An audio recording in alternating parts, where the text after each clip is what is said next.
Okay.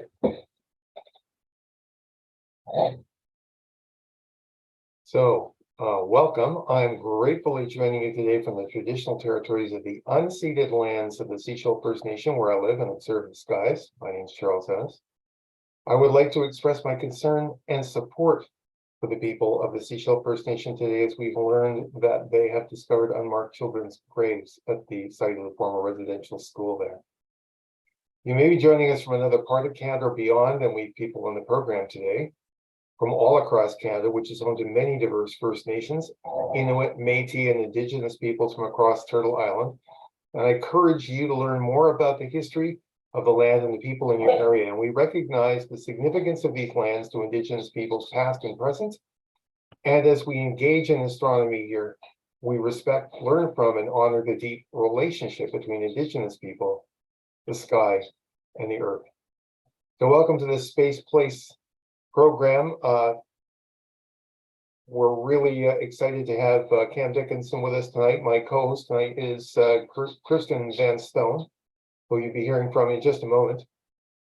And Space Place is an organization working to create an observatory, or a planetarium, I should say, in the Toronto area.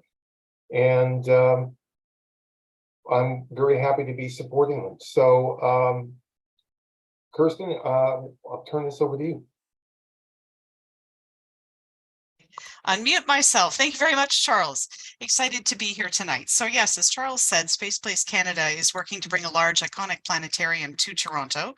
We haven't had one for a while, and we believe that it's time that we did. And we're delighted to have partners helping us along the way. Definitely enjoying a close relationship with the Royal Astronomical Society of Canada, as well as several supporters, including Larson and Toubro Technology Systems, Pratt and Whitney, and McDonald MDA. Sorry, I'm going back to the old name. And in a moment, we'll have a video to show from MDA. But before we get to that, I want to say, if you enjoy looking or thinking about space, looking at the night sky, and you support the idea of a planetarium in the Greater Toronto area and a virtual planetarium for the rest of Canada and beyond, then you can get involved with Space Place.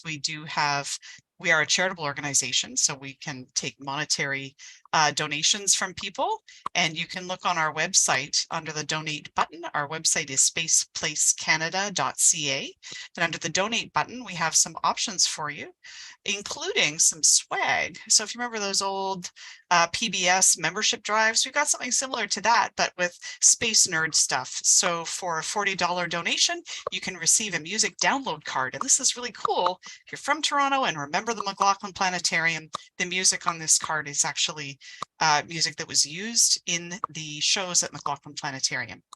At the $75 donation level, you can receive that download card plus a copy of a book by Bob McDonald, host of Quirks and Quarks, and his book is called An Earthling's Guide to Outer Space. So if you go onto the website, you can see those options. If you want to make a donation, make sure that you note when you're making your donation which piece of swag you want, if you're electing for swag, and also to tell us how to get in touch with you so we can figure out how to send it to you. So with all that out of the way, I hope you will have a look at spaceplacecanada.ca and maybe consider getting involved with us. But I'd also like to give a quick nod to my co-host there, Charles Ennis, who is a member, as am I, of the Royal Astronomical Society of Canada, RASC.ca. They are also a charitable organization, so we'd invite you to have a look there and see what is going on astronomically in your local RASC center. There are 28 or 29, Charles? 30 now. Oh my goodness, 30 centers all across the country, and is one of the ways that I got into astronomy, so I definitely can recommend it for everybody. So with that, I would like us to just think about all of those things, but also in thanks for our primary supporter, MDA, we have a short video to show you now.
Okay, fabulous. That set us up to introduce our speaker tonight, who is Dr.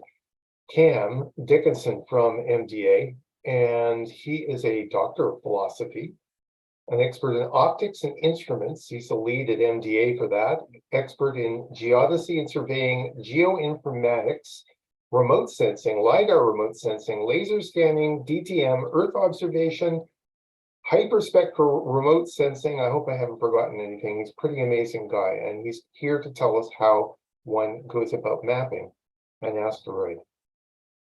Great. Thank you so much, Joe. So I will share my screen here.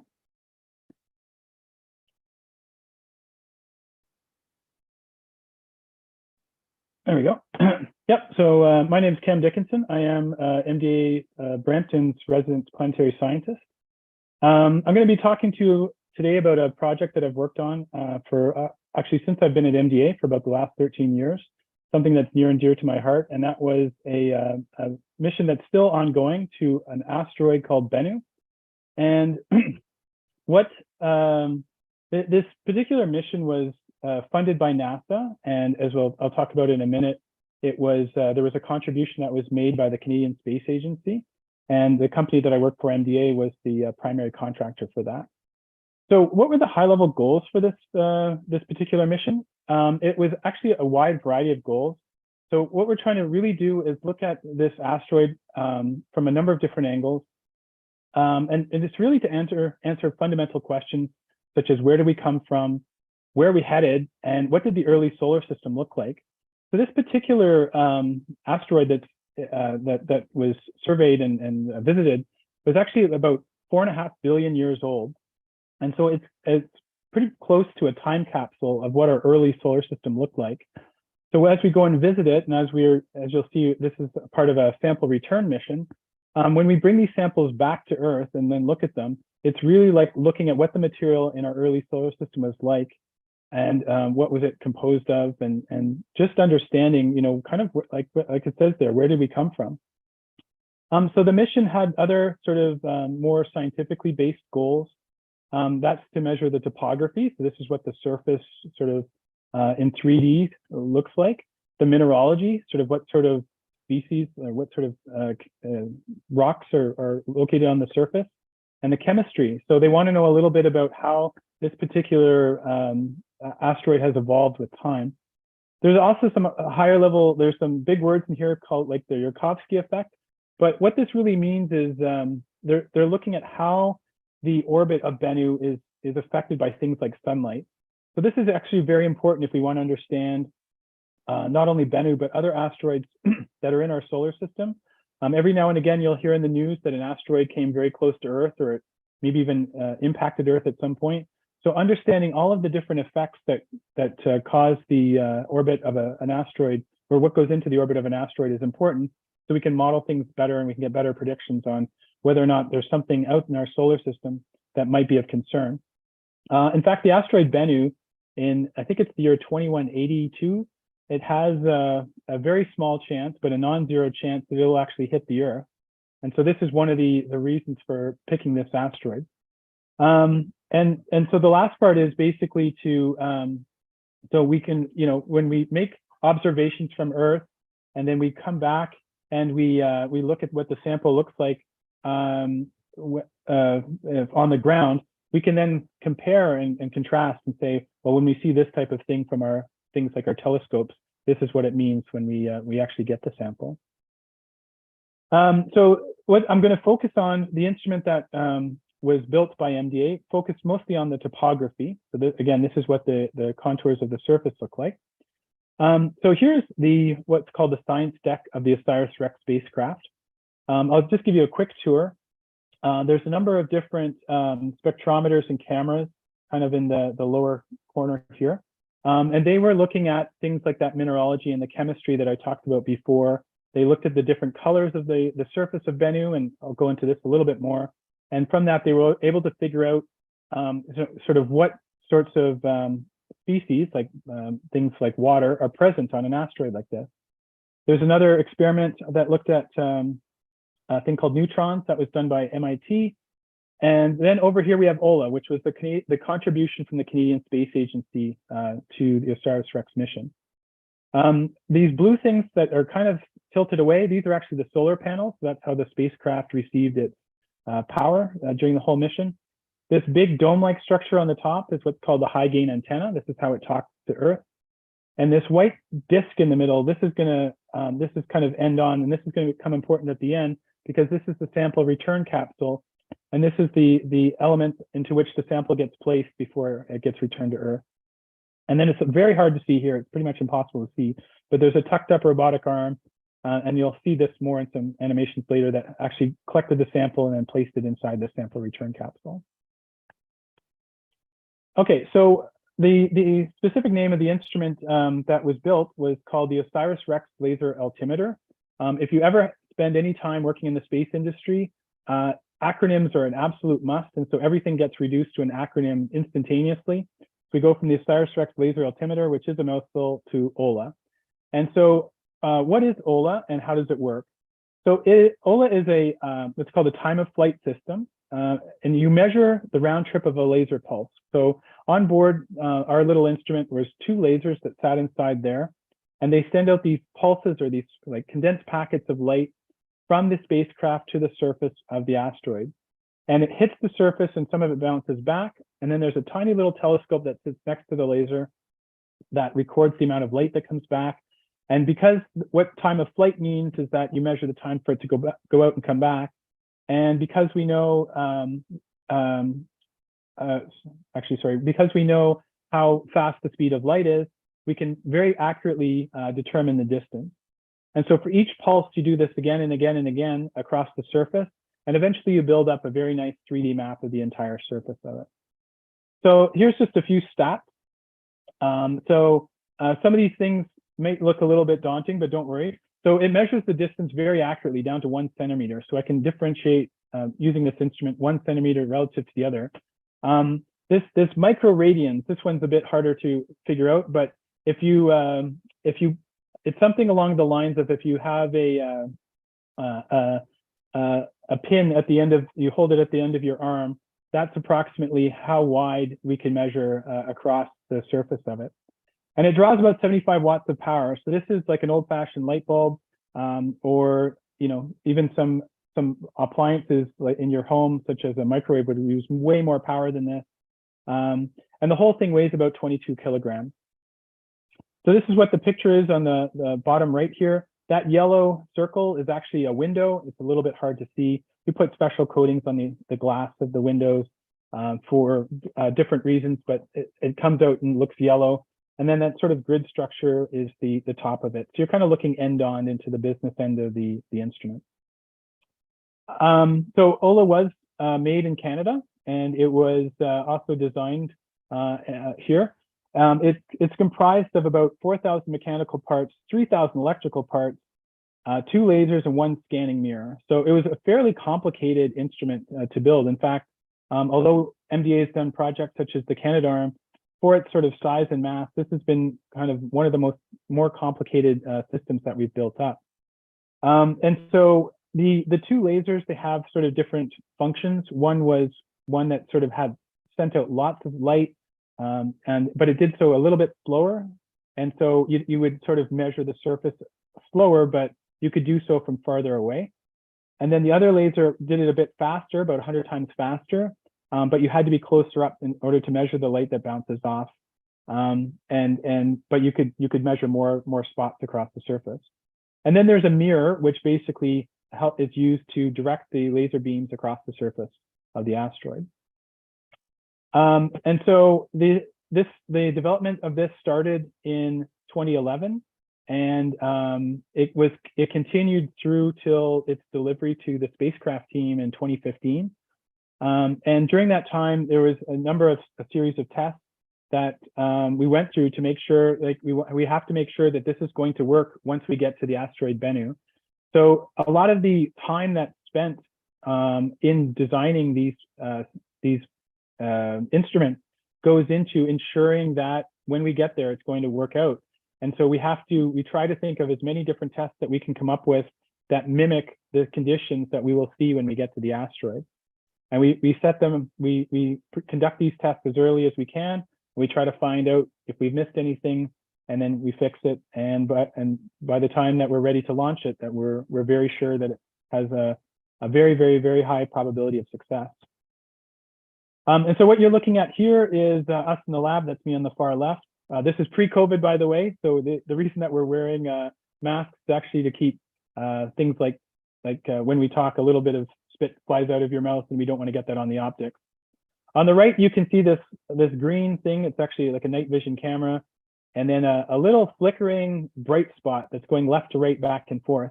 And that's actually the laser pulses going back and forth across the surface of that target wall. And this is the very first time we got everything to work together. So we were able to make the lasers fire. We were able to make the mirror go back and forth. And as you can imagine, we were pretty happy with the results, that we got everything to work out at the same time. And then following that, as I was saying, there's sort of a test campaign that's conducted. On the top, the two pictures you see there, this is actually what's called a thermal vacuum chamber. On the bottom right, that's yours truly inside the chamber. What this does is mimic the environmental conditions of space. So there's no air, and we're able to apply heat to the instrument, similar to what would be seen in space and when it's bolted to the spacecraft.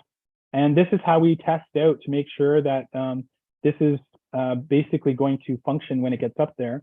So you can imagine we evacuate the chamber down, and then we run it through its paces and make sure that the mirror is still moving, the lasers are still lasing, and the electronics are still talking.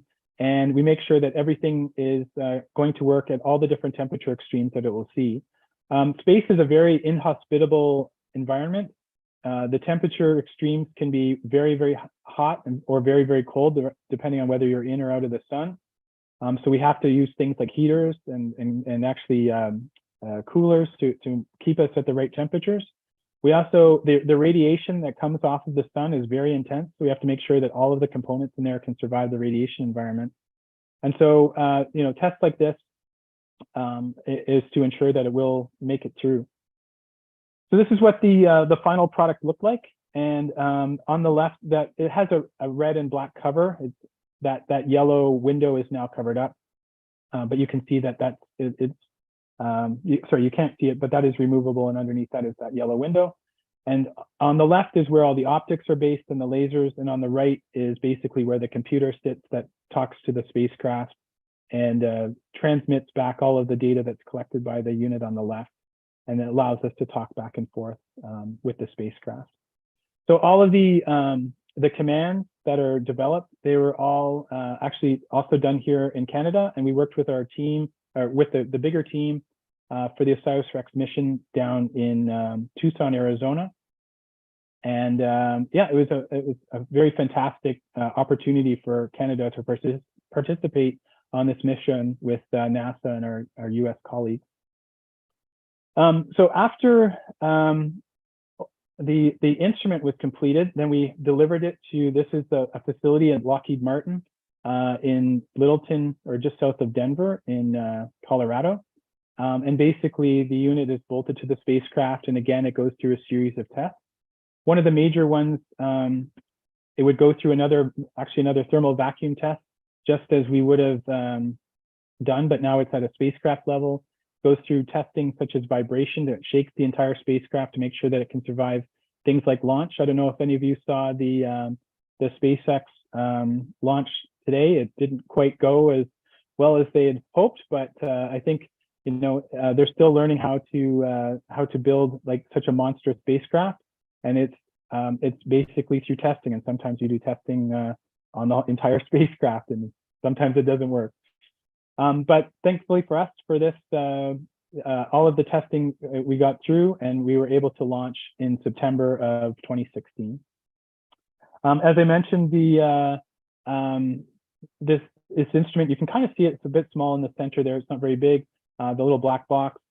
It was built, this is our facility in Brampton, and these are all the people that participated on either the design, build, or test of the unit. Okay, so I'm now going to sort of shift gears a little bit and talk more about asteroid Bennu and sort of the OSIRIS-REx mission as a whole. And then I'll come back to some of the results that the OLA instrument was able to see.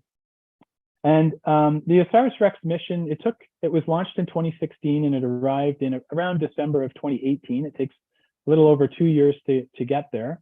And one of the first things that was noted as the spacecraft approach, they were using cameras to take pictures, was that you can kind of see this looks a little bit like a Timbit with the granules of sugar on the outside, which means that the surface is actually quite rocky. The asteroid Bennu is about 500 meters in diameter. And so you kind of get a scale of, some of these features on the surface are meters, or even that big one on the lower right, tens of meters across. And its surface was very, very rocky and sort of bouldery. This was not expected. In fact, when we were going through the design phase, the assumption was that it was going to be quite smooth and sort of like rolling sand dunes, which would have made life a lot easier. And so even at these distances, this is approximately 10 kilometers from the surface, we could see that it was, it's not as we expected. And this is actually one of the fun things about doing space exploration, is that sometimes you get results that you didn't expect. And then it leads to a lot of questions of why was that? And so, through the sort of series of pictures, we started to understand what the fine details of the surface of the asteroid looked like. And already plans started off on sort of where to collect that precious sample that we would get later on in the mission.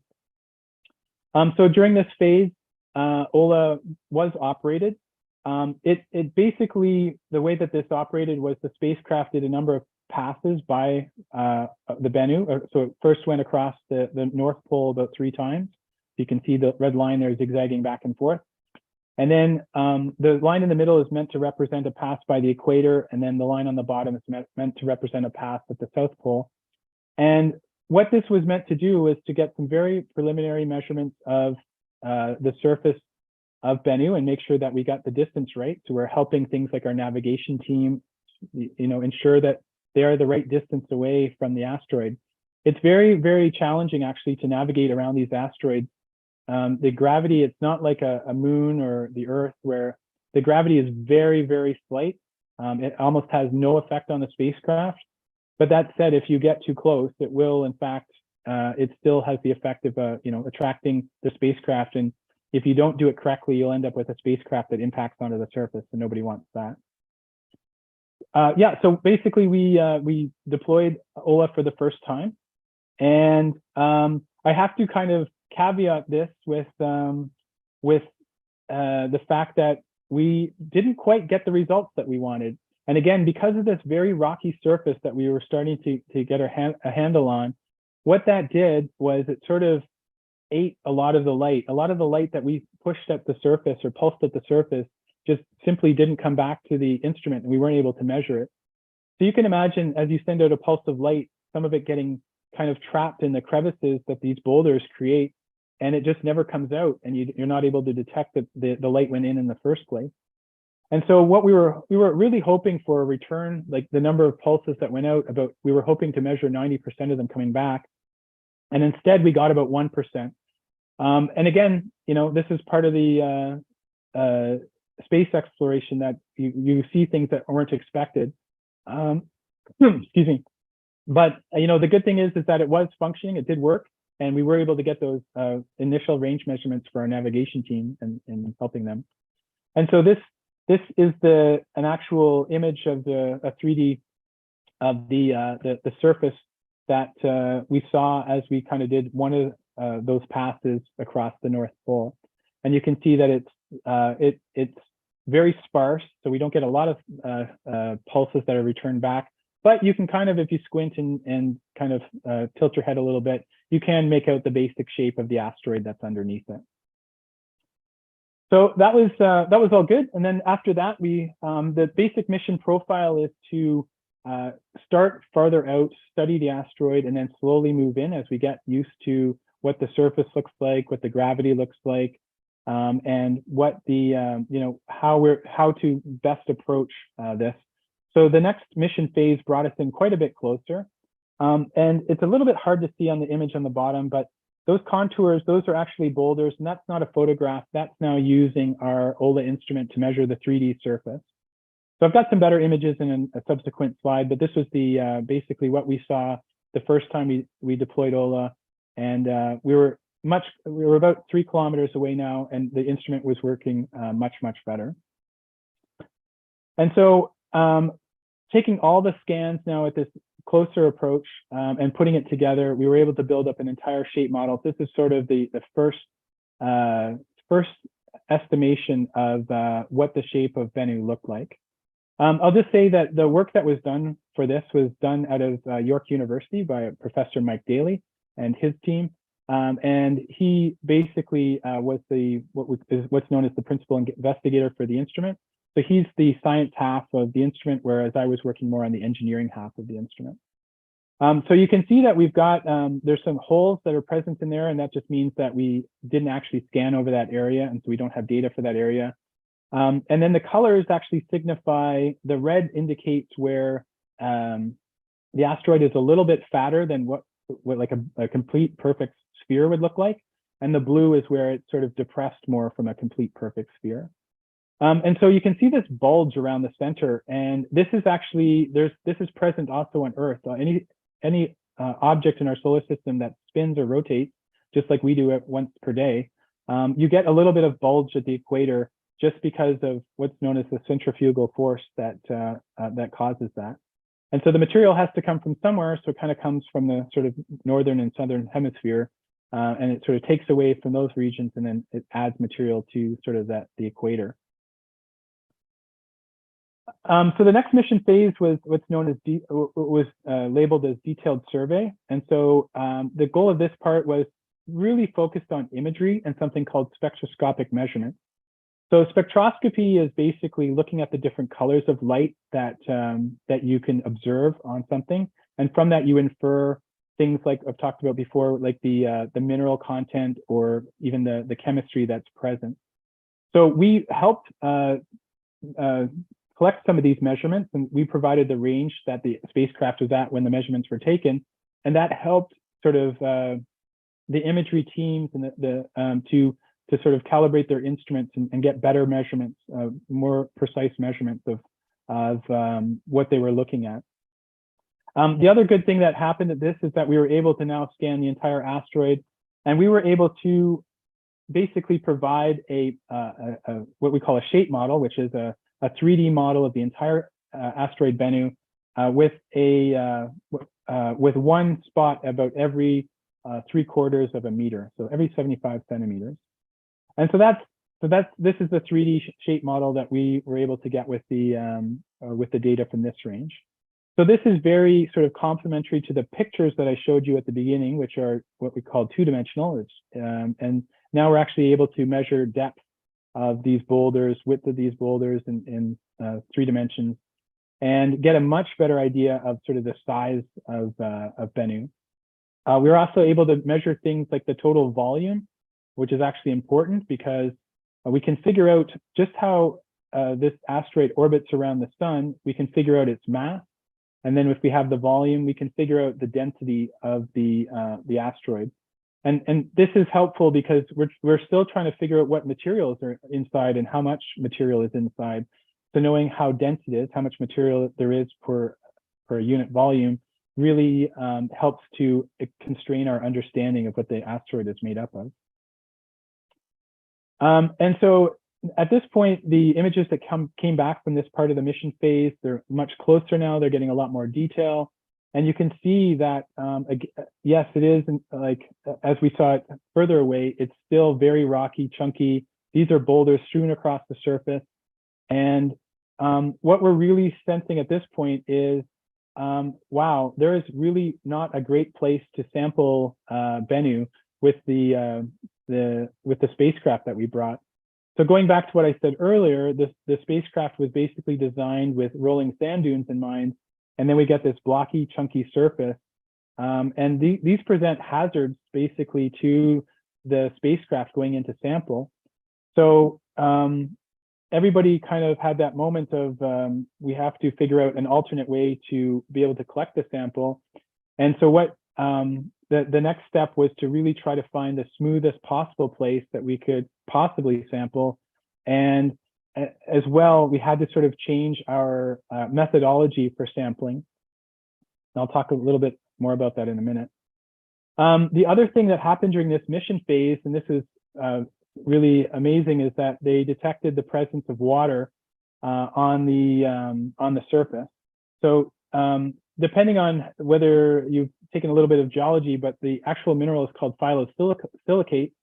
And what the mission was able to determine was about 10% or maybe even more of the asteroid, at least what's observed on the outside, contains water. And so this will be confirmed by the return sample. But if this is confirmed, this is absolutely amazing. This is really a fantastic source of water in our solar system. And I'll talk more about this also later. But just knowing where we can find water has a whole bunch of implications for future space exploration in our solar system. And so what can we do with water? Well, water is very useful. You know, we would normally think of things like sending astronauts so for consumption so we can drink the water. The bigger one is actually as a propellant. So if you can find a source of water, you can use it to push spacecraft across our solar system.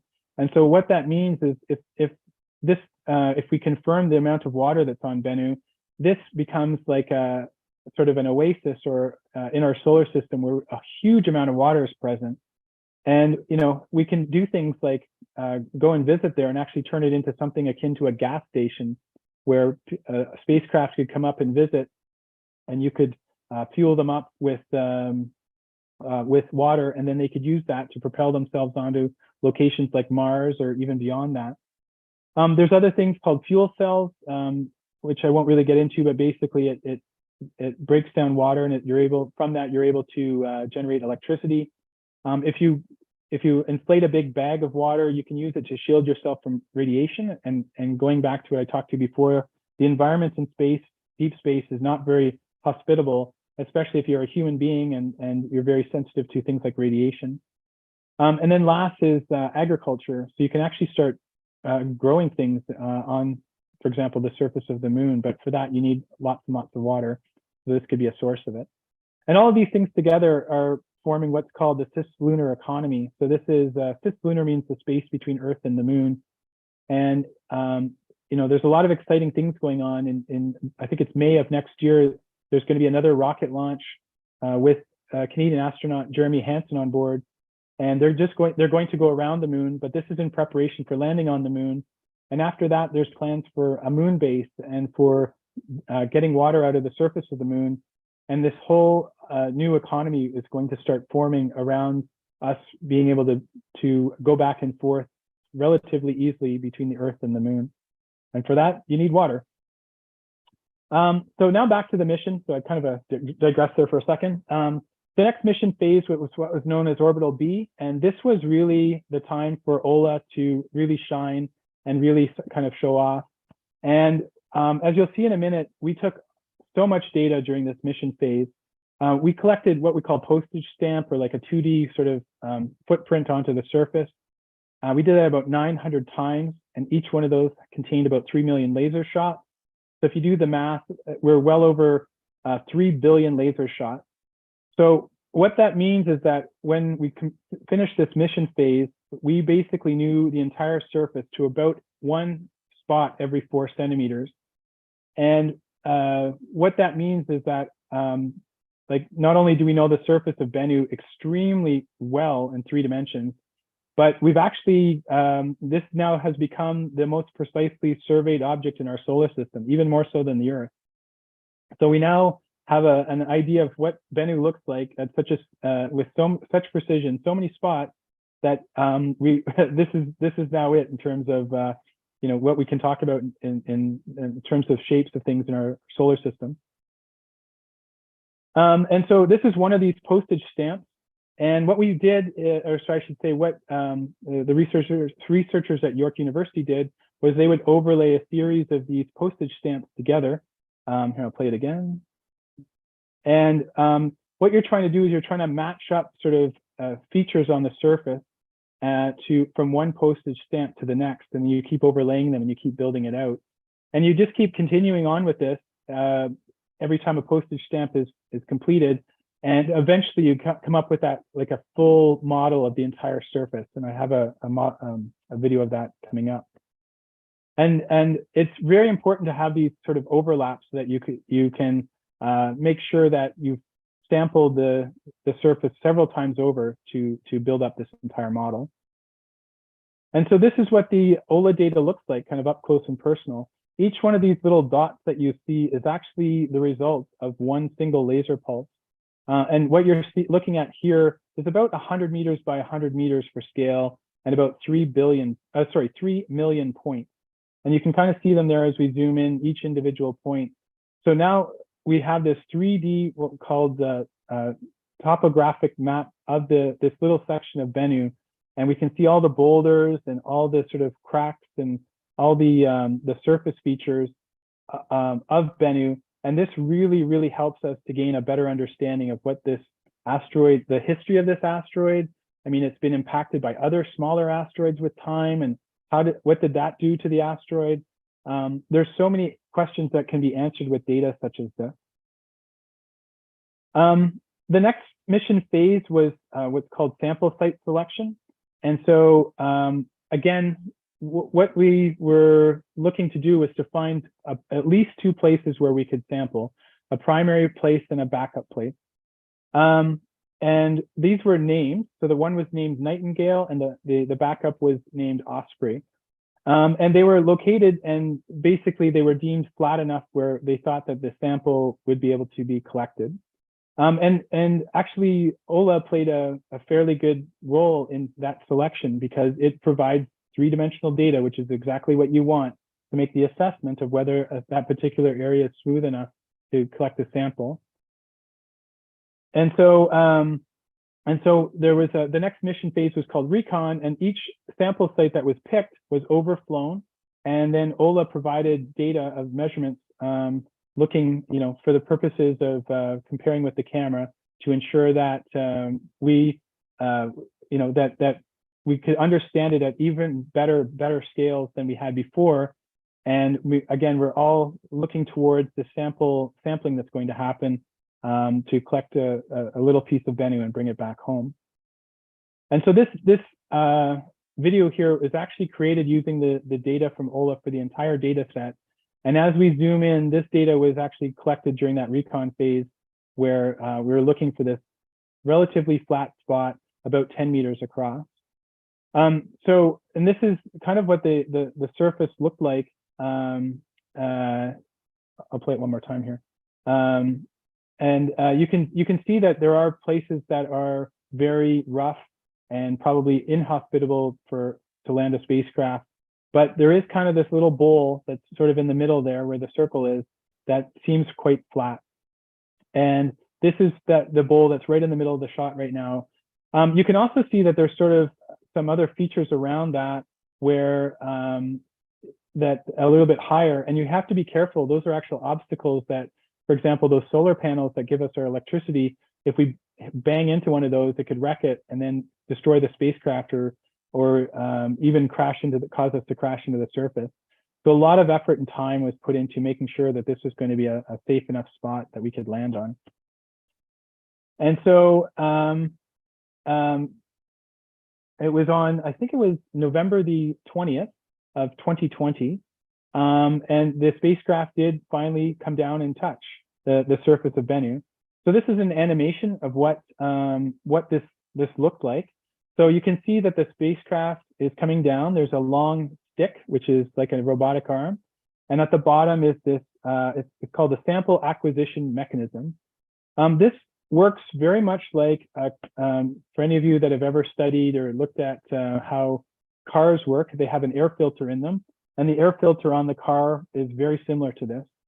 You can see that there's kind of, as it touches, there's some sort of gas that comes out, and that's nitrogen gas. And the idea here is that you would disrupt the surface using the nitrogen gas and push a bunch of material into that air filter where it will just sort of get stuck in there.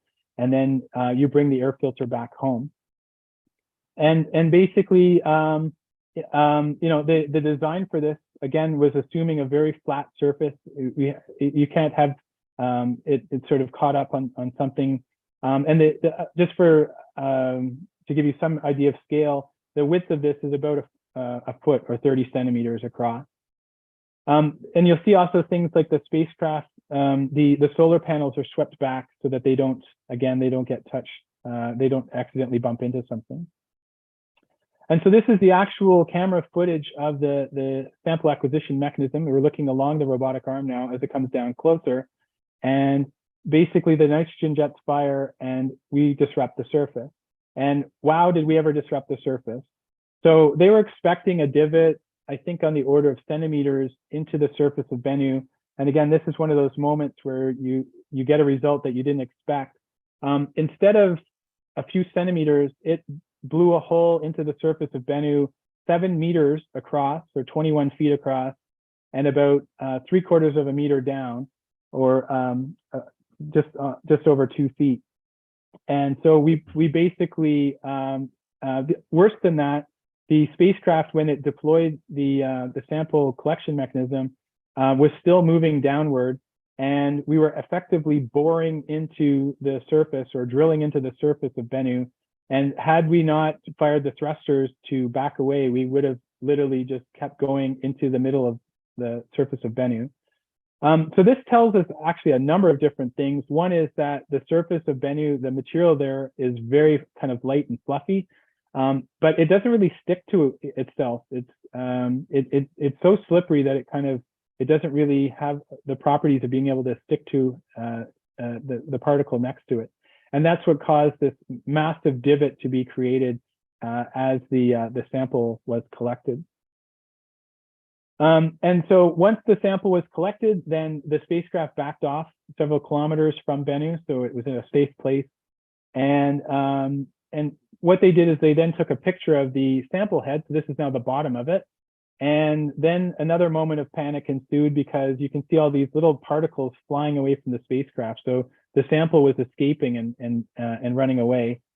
And again, it's just because it was a lot more slippery than they had originally designed for. And so a lot of these particles were sort of escaping up into space.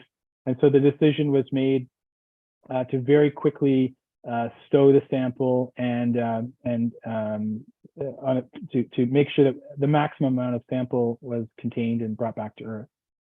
So what this looks like, so this is actually on board the spacecraft, and there you can see that air filter part, and it sort of clicks into place and gets locked onto the spacecraft. You can still see little white flecks coming off it. That's more particles that are escaping.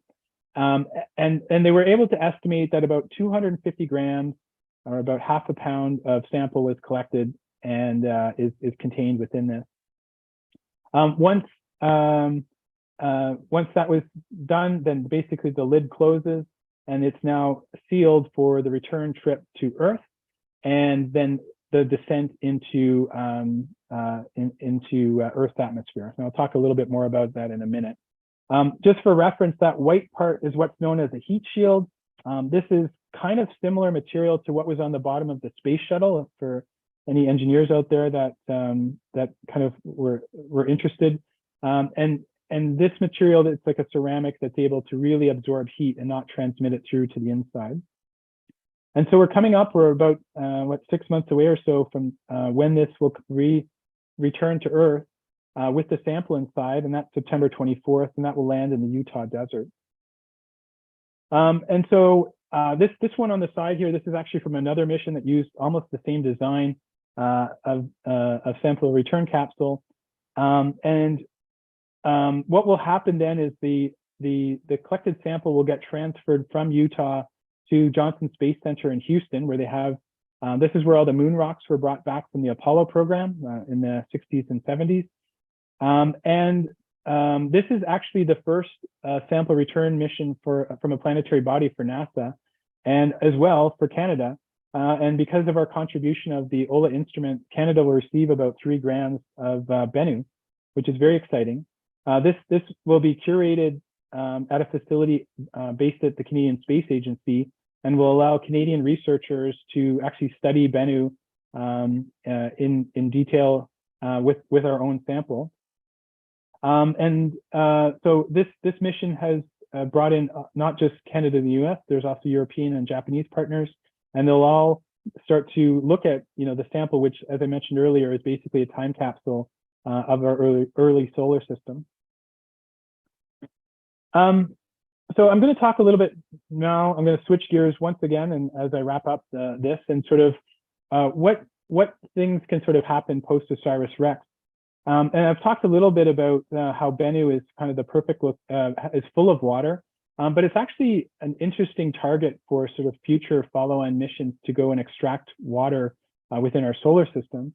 So one of the things that it has going for it is, so far we've been able to detect that water is present using the cameras that are on board, and soon will be confirmed with the sample. But if true, then we know that there's water there. We don't have to guess. We will know that there's water there, which is a huge step forward. We've already had a spacecraft there that visited and surveyed it and successfully touched it. So this is no small feat to actually orbit around an asteroid and then come down to the surface and provide a sample. So this is a really great starting point for any future mission that you'd want to build around. And as I've mentioned, not just surveyed, but we have pictures of it. We have the 3D data where we know where all the boulders are, and where we would go and start to look for where the water is. And so as part of this was actually published as part of the mission. This is a two-dimensional map of Bennu. So it's kind of like, like when we have our world maps and we stretch them out on the floor, it kind of looks like that. The North Pole is at the top, the South Pole is at the bottom, and at zero is the equator through the middle. And the red indicates lots and lots of water, and the blue indicates areas of less water. And so what you can see here is there's sort of lots of areas on here where we could go and start to look at where the water, to actually go and extract water, potentially commercially, to start looking at, making this gas station for fueling, other follow-on missions to Mars, or even deploying it to the surface of the moon or wherever it's required.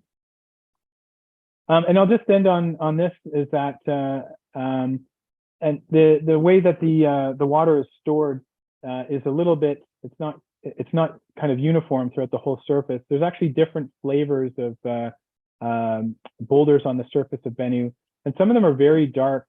This material is very crumbly. It has the consistency almost of like burnt charcoal. If you held it in your hand, and you could crush it very easily. And as I said before, it's almost has no, it's not very sticky, so it doesn't stick to itself. And so it would just sort of crumble and turn to dust in your hand if you crushed it. And there's two flavors. There's sort of a darker one, which you can see across the two pictures at the top. And then through the middle, there's some lighter boulders that are there that actually contain a little bit more water, but they're a little bit more fragile. And those are the ones that we would target, basically, if we wanted to go and sort of start extracting water out of an asteroid such as Bennu. And that's it. I would just like to thank all of you for joining me today on this. And I'll just mention that, I think I mentioned this before, but this particular mission was funded by the Canadian Space Agency. So that was, the OLA instrument was Canada's contribution to OSIRIS-REx. And as well, I'd just say that this, although I'm here chatting with you today, I represent a much larger team of engineers and scientists that all came together to basically make this mission possible. So with that, I will stop, and I'm happy to take any questions. Thank you, Cam. There was a slight back-end technical hiccup, and rather than going to our scheduled stream, they started a new one on YouTube, and by the time people got to the new stream, they'd missed the first couple of slides of your presentation. Can you give us a bit of a recap, and then I'll get into Absolutely. Yep.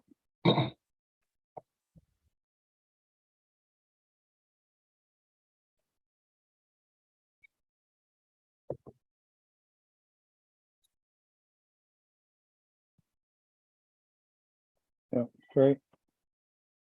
1 second here.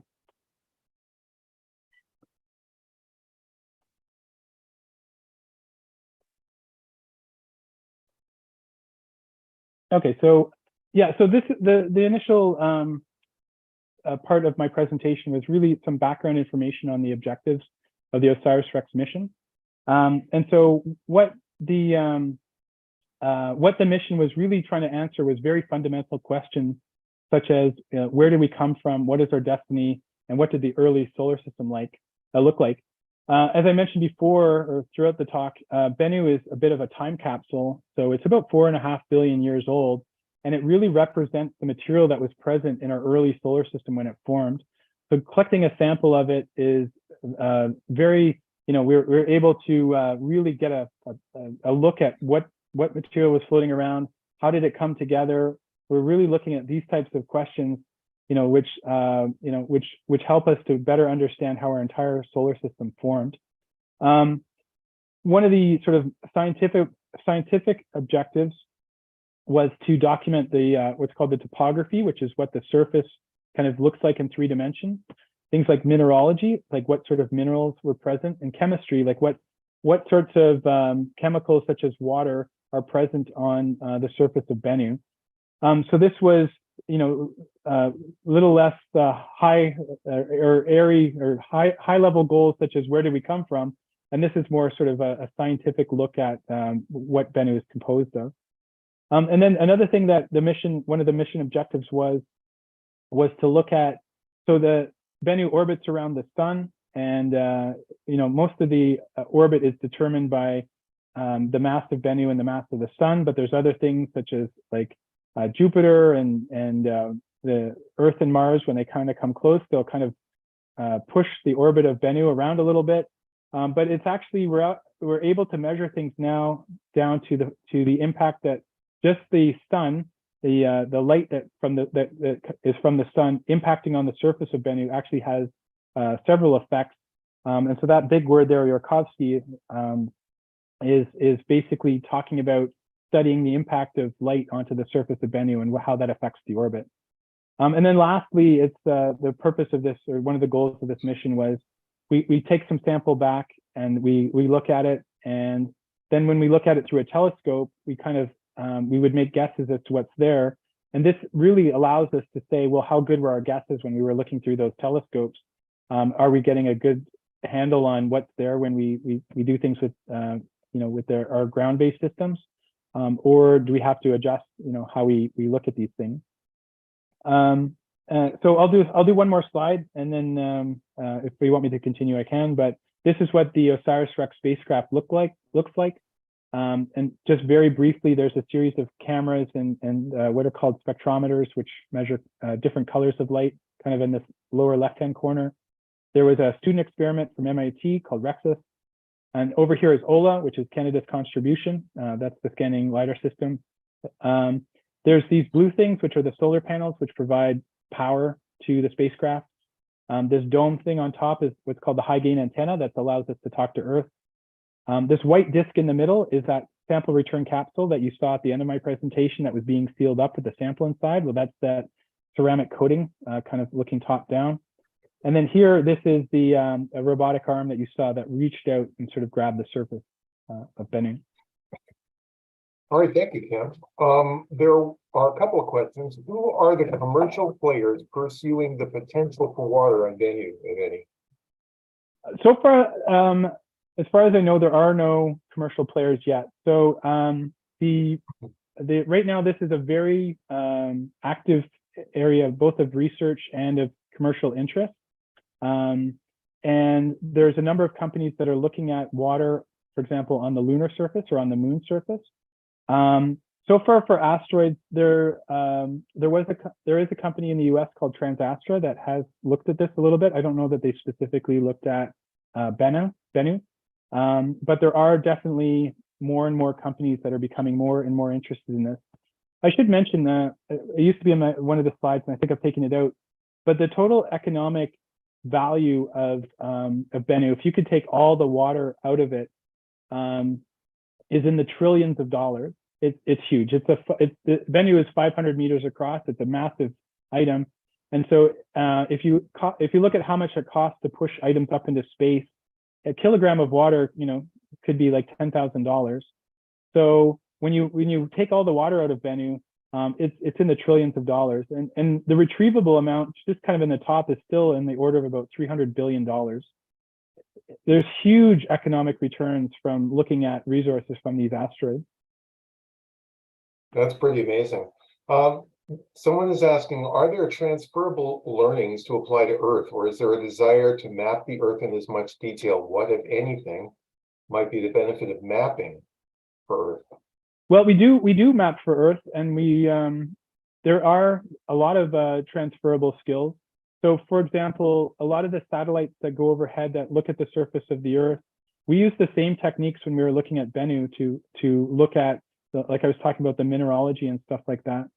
So there's different applications for this, like things like prospecting. If you're a mining company and you're going over a particular area, which maybe is very hard to get to, but you want to cover a large distance, you can look for different signatures through satellites. In terms of the 3D data, we use this a lot on Earth to measure things like snowpack, or the polar ice caps. We use it for things like to measure sort of like tectonic shifts and stuff like that. So when you have earthquakes, kind of before and after, and basically, we are constantly measuring Earth. It would take a lot of effort to measure the Earth. I haven't worked out what the difference is, but it would probably be like, I don't know, I'm making up a number, but it's like millions or billions of times larger in terms of the surface area relative to Bennu. And so we'd have to spend a lot more effort to be able to map it down to this level of precision. So probably to this level of precision is prohibitive, but there is merit in sort of other measurements that can be made. Okay, someone was asking, how was the estimate of the mass of the sample made? That's a really, really good question. So remember when I showed you that picture of all the sample escaping? Originally, the plan was to hold that arm at arm's length, literally at arm's length from the spacecraft, and spin it around one way and spin it around another way. And there's a measurement that you can make that will tell you how much sample is inside of that head. But as soon as they saw the sample collecting, they quickly just buttoned it up. And so they weren't able to make that measurement, which would have been somewhat precise. Instead, what they did is they looked at a lot of pictures of that sort of air filter like structure. And they sort of said, okay, I think I can see a chunk that's about this size, and it's blocking kind of all the light here. So I'm going to assume it's jammed. And they kind of came up with a low and a high estimate of how much sample is in that sort of air filtery type structure. And they said, we think it's around 250 grams. We actually have had internal betting pools on what the actual mass will be. So it's going to be fun to see how much of it comes back and measure it. You beat me to it. I was going to ask you a pool. Are there any Canadian firms involved in looking at commercial applications? Again, there are Canadian firms that are looking at extracting resources from the moon surface. And so far, I've not heard of any that are looking at asteroids. If you know of any, please get in touch with me. I'd love to come play with you guys. But yeah, so far not. There's this idea of mining asteroids and the moon has a lot of potential. Like literally, I can't tell you how many zeros there are in terms of the dollar value for the minerals that are up in just floating around in space close to Earth. But so there's a lot of interest in sort of bringing these back. And there's a lot of really good reasons to do this. We don't wreck our Earth when we go to mine them. We're not sort of like, making big holes in the ground and having to cover them back up and stuff like that. And we don't have things like pollution from, so it's a fairly green technology once you get all of the materials up there that you need for mining. So there's a lot of really great reasons that to look at utility of something like mining an asteroid. Okay, I've got a question. It's planetary defense. We know that this thing's going to come close and it's going to be a danger. And we've had a recent mission where they rammed the spacecraft into an asteroid to find out Right. what the effect would be. And you've seen the effect of trying to take a sample off of Bennu. So does this give us any clues as to how we might approach changing this asteroid? Yeah. So Correct. so one of the so going back to that density measurement that I was telling you about and why we wanted to measure the density, one group of researchers has surmised that the interior of Bennu is actually hollow. So if you do the math, and this one always does my head in when I think about it, at the very center of any planetary body, the gravity is zero. It's basically because it's the same in all directions. So on a asteroid like Bennu, at the very center of it, you have literally zero gravity. Elsewhere, you go out a little bit and you have what's called microgravity. It's small, but it's not zero. And so they think that it's sort of this fluffy, sort of hollowed out sphere. And so if you want to do anything to this, it's actually not that bad because, you know, like I said, when we were just trying to get a little sample, we started to bore through the middle of this thing, and potentially we could have kept going and just sort of, you know, ended up at any point. So very likely, if this was to enter Earth's atmosphere, it would break apart. There's not a lot holding it together, and it would be very probably go into little tiny pieces that would just get burned up in the Earth's atmosphere as it enters. There might be some bigger chunks that might get down to the surface. It's possible. There's a very famous meteorite, which is basically an asteroid that's come down to Earth, called Tagish Lake, which is made of almost the same material as Bennu. And they've collected, I think it's on the order of kilograms of this. And that was over Alberta not that long ago, a couple decades ago. And they were able to collect it. So, you know, so they are able to, you know, so from the material that's brought back, this will also help inform us on how best to maybe break it up if we think that it's really going to stick together, or how best to, you know, what the best estimate of what will happen when it hits Earth's atmosphere. Okay, one of our viewers is interested in lithium and gemstones identification for using laser. What's the future for this application? Sorry, could you just I didn't quite catch that. Apparently, he's interested in lithium and gemstones identification. He's wondering how the laser can be used, applied to identify stuff like that.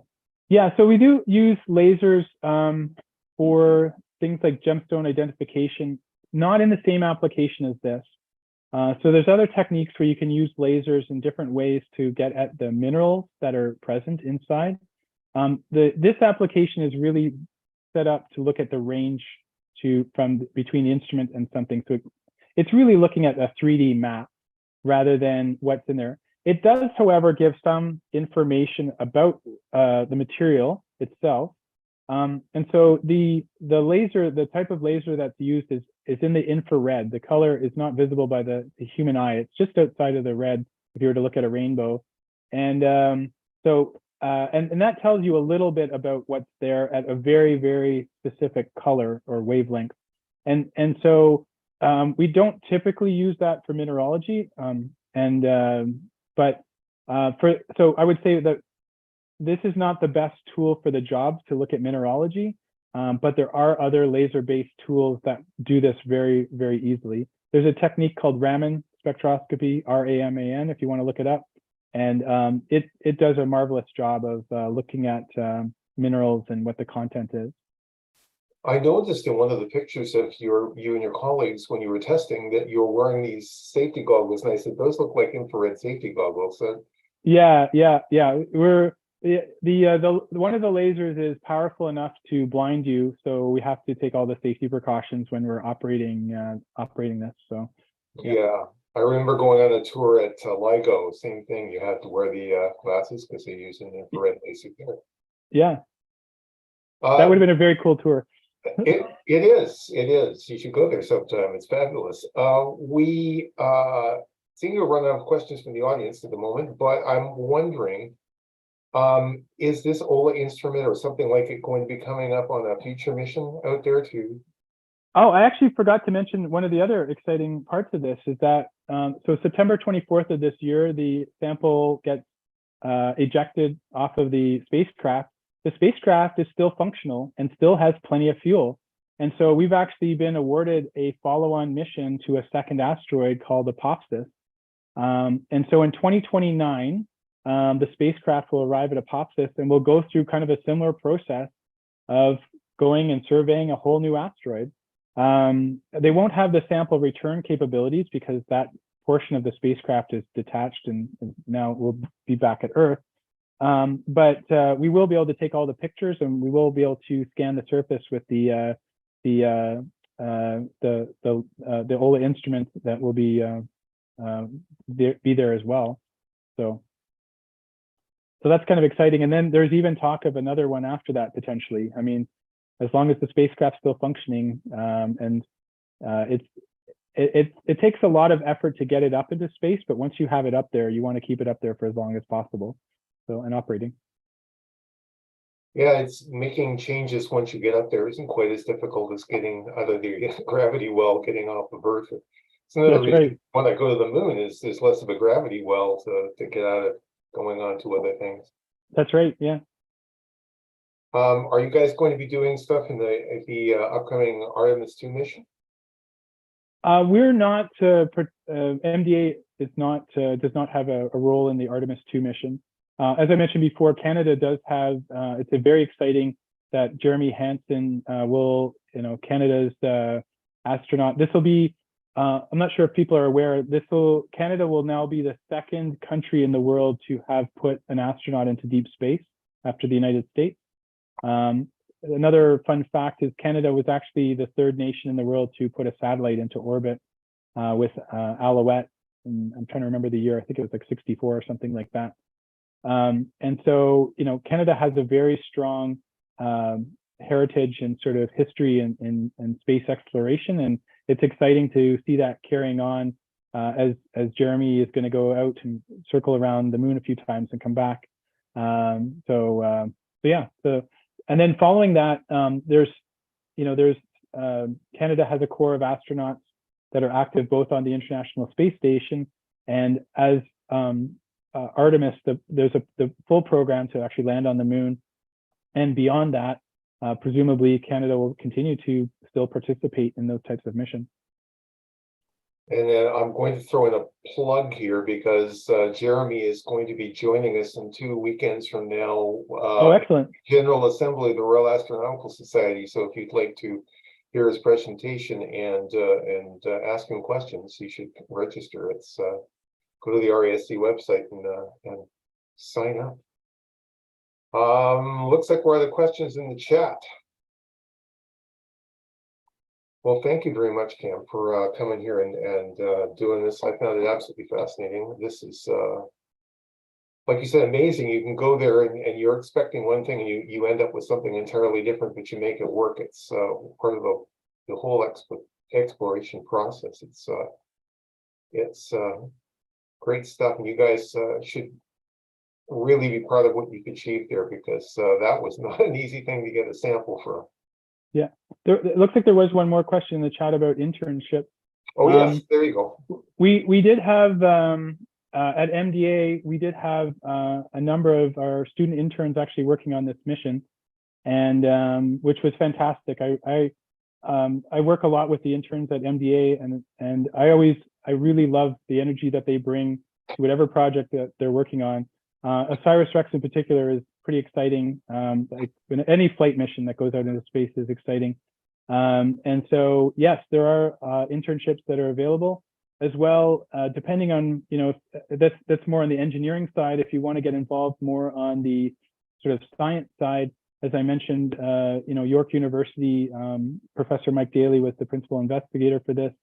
And if you have aspirations to go to graduate school or something after university, it's a very, he's got a lot of different topics that he's researching out, including still looking at the OLA data, and so there's opportunities there as well.